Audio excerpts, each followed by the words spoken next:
Unë të hënën bërë atë që do të bëjë çdo deputet, të sjellë në Kuvendin e Shqipërisë zërin e qytetarëve. Ndërkohë, në Rjoll, qytetarët e Rjollit po protestojnë sepse të gjithë fshatit është rrëmbyer prona. Janë rrëmbyer 150 hektar. Edhe nga kush janë rrëmbyer? Nga ish drejtori i hipotekës. Për këtë çështje fola në kuvend. Thash gjithashtu që ndërkohë që protestuesit janë aty në mbrojtje të pronës së tyre, policia bën sejër dhe policia private, që janë bandit të veshur me kapuç, janë me kapuç dhe me shkopa gome, rajnë protestuesit që mbrojnë pronën e tyre. Kjo po ndodh. Për këtë çështje fola në parlament të hënën.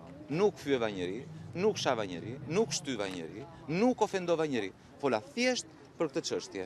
U tregova dhe pamjet, sepse me sa duket nuk i kishin parë, kishte ka të moshuar, të cilët janë dhunuar deri aty sa i kanë thyer këmën. I kanë arrestuar, një 19 vjeçar është goditur me grushta nga banditët të veshur me uniformat e policisë private. Për këtë fola të hënën. Por parlamenti është kthyer në mbrojtje të korruptuarve. Në vend që të jetë me qytetarët, është me ata që vjedhin pronat e qytetarëve.